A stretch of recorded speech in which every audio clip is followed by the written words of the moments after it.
In the charged atmosphere at this time around the role of Muslims in America comes what is billed as the first major exhibition in the United States on the Koran. Jeffrey Brown reports.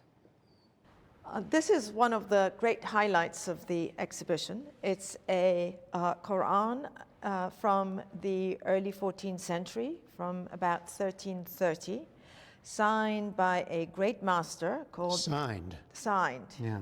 A holy book as a work of art, the Quran, sacred to some 1.6 billion Muslims around the world. A new exhibition at the Smithsonian Institution's Sackler Gallery in Washington, D.C. presents 68 of the most important and exquisite Qurans ever produced. Dating from the late 7th to early 17th centuries, they come from many parts of the Islamic world and are part of the collection of the Museum of Turkish and Islamic Arts in Istanbul. That's where Sackler chief curator Masime Farhad first saw them.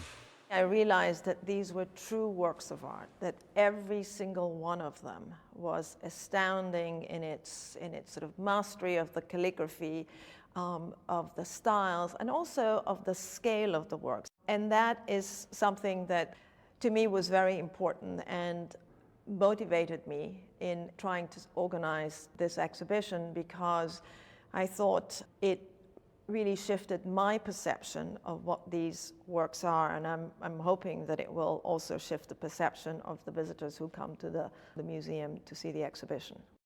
For Muslims, the Quran is a divine text, a series of revelations transmitted from the angel Gabriel to the prophet Muhammad between 610 and 632.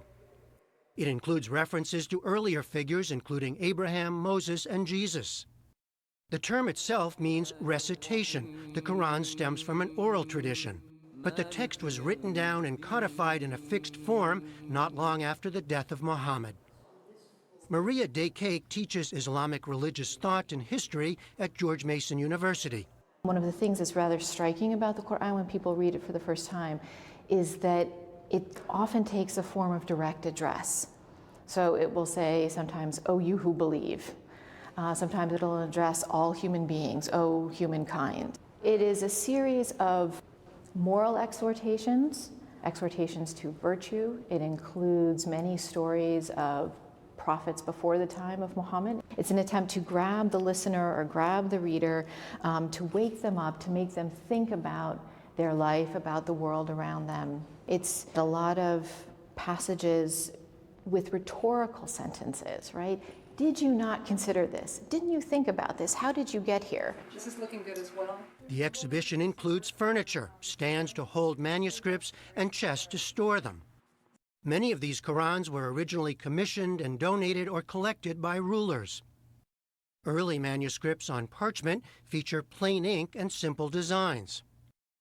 Later artists and calligraphers developed ever more elaborate and ornate script, illumination, and geometric patterns, in light of Islam's prescription against figurative images, to make each manuscript a singular work.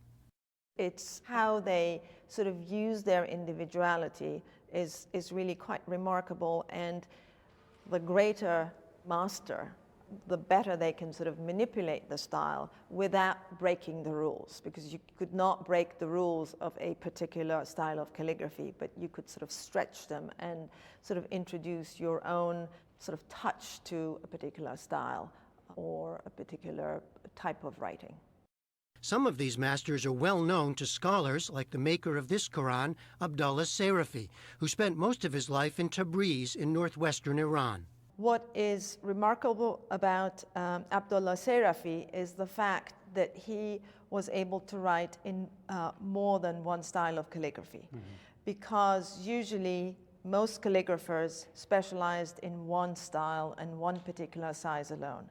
It was clearly a Quran that was meant for display. It is so lavish in its use of both illumination, in terms of that sort of very rich black ink, the fact that every gold line is outlined in black. I mean, this is a visual feast and is supposed to be viewed and looked at. So it was meant as a display copy.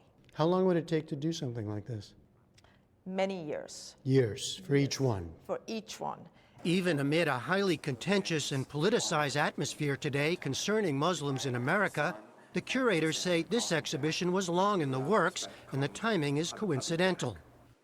For her part, Maria Daycake hopes it will shine a different kind of spotlight on Islam and the Quran. You will hear sometimes Islamophobic comments about Islam, and they'll say, well, you know, why would I want to know anything about this text? I see what kinds of things it produces, right? It produces people who behave in these violent ways or something like that. But when you come here, you see the larger reality of what it's produced, right? It produced beauty.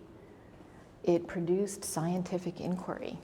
It inspired literary endeavors. But in a time of Islamophobia, I think what's so valuable about this collection is to see the kind of artistic elements, the beauty that the Quran really brought. The art of the Quran is on exhibition through February. From the Sackler Gallery in Washington, D.C., I'm Jeffrey Brown for the PBS NewsHour.